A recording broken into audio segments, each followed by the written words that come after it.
Hello and welcome back to the Hue News, your weekly roundup of everything new, interesting and occasionally unexpected in the world of 3D printing, design and making. I'm Raf from CraftandHue and here's this week's headlines. This week rumours began circulating around a potential Bambu Labs X2C. We're looking at what makers actually want from a next generation flagship printer.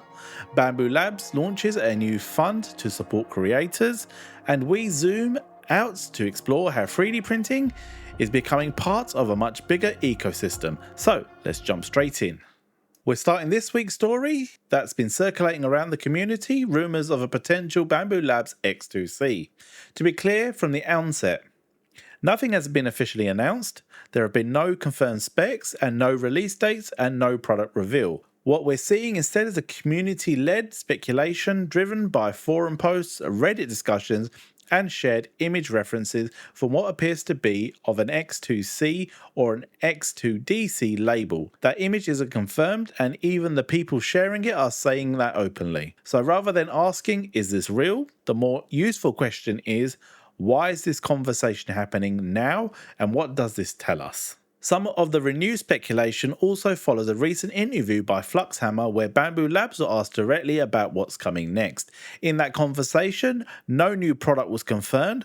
Bambu Labs did say updates are coming without going into too much detail. So again, there's no confirmation of an X2C, but there is confirmation that Bambu Labs isn't standing still. I've linked Fluxhammer's interview in the descriptions.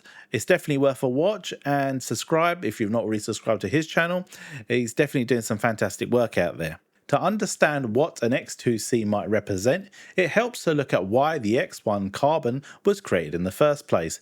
The X1C wasn't just about speed, it was designed to make high-performance printing reliable, lower the skill barrier through automation, make engineering materials more approachable, deliver a complete integrated printing experience. It wasn't built to impress on paper, but it was built to work consistently, and in many ways it succeeded. It set a new baseline for what people now expect from flagship printers. Looking at Bambu Labs have evolved products before gives us useful context. When the P1S became the P2S, the changes weren't dramatic headline upgrades. Instead, they focused on refining the enclosure, improving thermal consistency, reducing noise, making the printer easier to live with.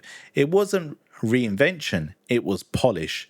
If that same philosophy applies here, an X2C wouldn't replace the X1C overnight, it would quietly refine what already works. Across Bambu Labs forums and Reddits, there's a very clear pattern, and it isn't about chasing big numbers. Most users aren't asking for more speed, larger build volumes, and radical redesign. Instead, they're asking for quieter operation, better airflow and filtration, improved long-term reliability, smarter failure detection, and fewer edge case frustrations. The dream isn't faster prints, it's fewer failed ones. Even in the Reddit thread that shared the images, much of the discussion focuses on refinement and accessories, not an entirely new machine. And just to add my own perspective, the X1C is my main printer, I rely on it regularly and it does a lot extremely well. So if an X2C were to exist, I wouldn't want it chasing specs, I'd want it to refine the areas where the X1C is already showing its limits. A true actively controlled heated chamber, better integrated lighting, an improved filtration system, a true tool change system, a better sealed enclosure. None of these are flashy upgrades, but together they'd make the printer feel genuinely next generation. The X1C proved what was possible. The next step doesn't need to prove anything, it just needs to work better. For our second story, we're staying with Bambu Labs, but this time with something fully confirmed. Bambu Labs has announced the Let's Make It Fund, a new initiative designed to support creators, designers and educators in the 3D printing community. Rather than focus on new machines or hardware updates, this fund is about backing ideas and the people behind it. It's Bambu Lab investing not in printers, but in makers. The Let's Make It Fund is intended to support creative design projects, educational content and initiative, practical tools and workflows, community-led ideas that help others make better things. This could range from teaching, resources, to thoughtful design and everyday objects. The focus here isn't speed or spec, it's creativity and impact. As printers become faster and more reliable, the real bottleneck for many creators is no longer the hardware itself, it's time, resources, and visibility. A fund like this lowers the barrier for experimentation. From my perspective, this is the kind of move I like to see. As technology improves, the real value comes from ideas, design, and education that goes around it. Supporting creators directly helps push the whole space forward and not just one product line. One thing I'd really hope with this fund is that it doesn't focus just on the big flashy projects. Some of the best work in 3D printing comes from small, well-considered designs, practical solutions to everyday problems, and makers refining ideas over time. There are some genuinely excellent makers out there doing some brilliant work that don't always shout the loudest. If this fund can support small-scale projects, thoughtful design-led ideas, makers improving everyday workflow, that's where it could really make a meaningful difference. Of course, the long-term impact will depend on how it is ran, transparency, selection, and creative freedom it is given. But as a concept, this is generally a positive signal for the community going forward. And while companies are investing more directly in creators, it raises a bigger question about where the entire 3D printing ecosystem is heading. For our final story this week, we're zooming out and looking at the bigger picture. A recent article from 3dprinting.com explores the idea that 3D printing is beginning to move towards something we could describe as a megaverse. Not a virtual world, but a deeply connected ecosystem made up of printers, softwares, materials, marketplaces, and creator platforms and communities.